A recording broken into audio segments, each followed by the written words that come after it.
L'essai de traction permet de définir les caractéristiques mécaniques de l'acier, notamment la contrainte Fy qui est la limite élastique ou la contrainte Fu qui est la limite à la rupture.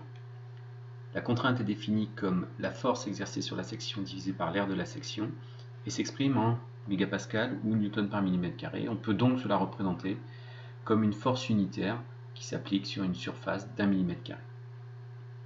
Prenons une barre de section A soumise à un effort de traction F. Si je trace le diagramme de sollicitation, la barre est uniformément tendue, c'est-à-dire que chaque section est soumise à un effort de traction F et n'a ni effort tranchant ni moment fléchissant.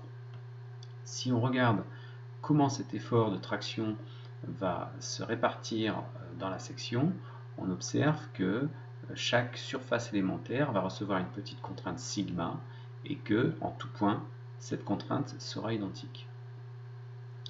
Donc, on va avoir une distribution uniforme des contraintes le long de la section.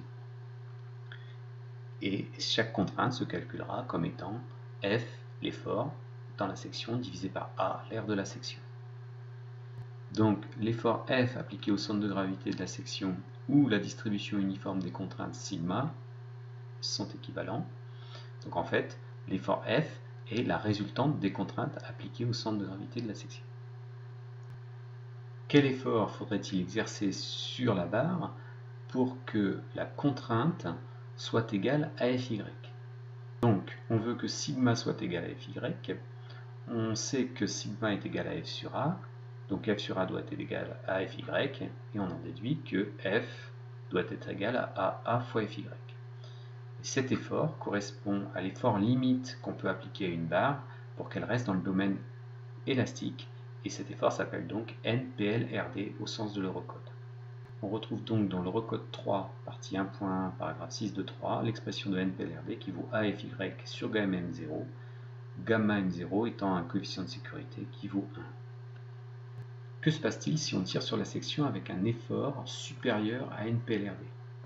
Bien, dans ce cas-là, les contraintes vont augmenter, dépasser Fy, la déformation va être beaucoup plus importante, et donc la barre va continuer à résister, mais elle va se déformer énormément, jusqu'à atteindre une rupture lorsque la contrainte sera égale à Fu. Dans les zones d'attache boulonnées, comme par exemple cette diagonale de stabilité, l'aire de la section au droit des trous est diminuée, on parle d'air net.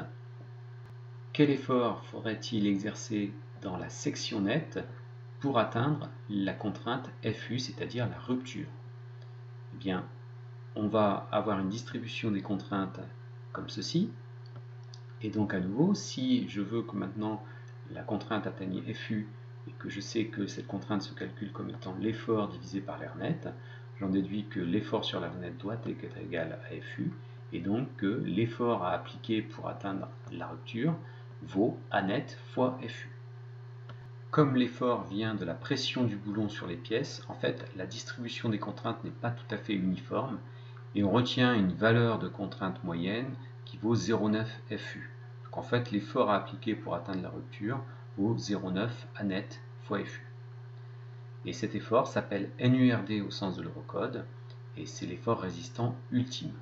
Donc l'Eurocode 3 dans sa partie 1.1, toujours dans le paragraphe 6 de 3, définit NURD comme 0,9 A net Fu sur gamma M2 étant un coefficient de sécurité qui vaut 1,25.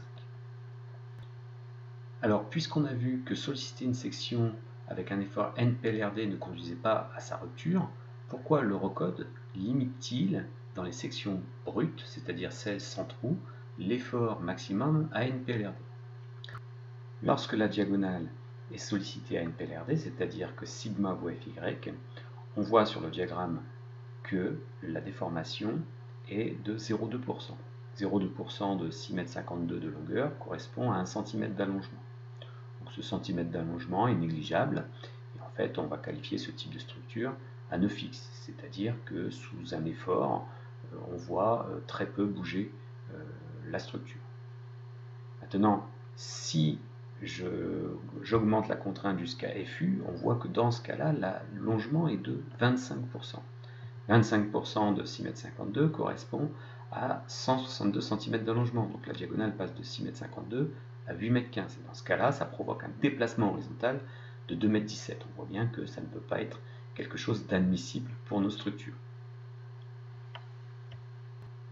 Le recode 3, dans la partie 1.1, dans le paragraphe 6.2.3 qui traite de la traction, limite les efforts de traction dans les sections brutes à NPLRD et autorise d'aller localement, c'est-à-dire dans les sections percées avec une aire nette, jusqu'à NURD.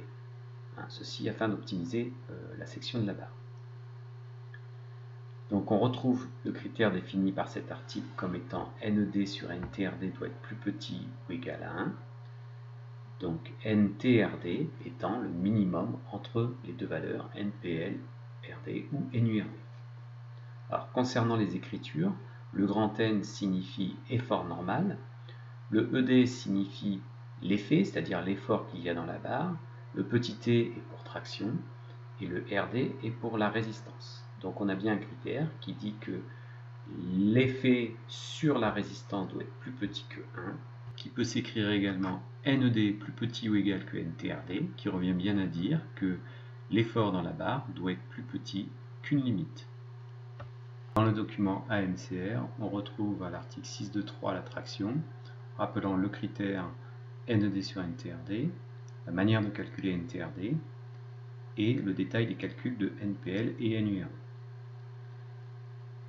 Lorsque l'on a affaire à des cornières attachées par une seule aile, on est renvoyé dans le recode partie 1.8 qui remplace le coefficient 0,9 du NURD par un facteur β2 lorsque l'on a 2 boulons et β3 lorsque l'on en a 3.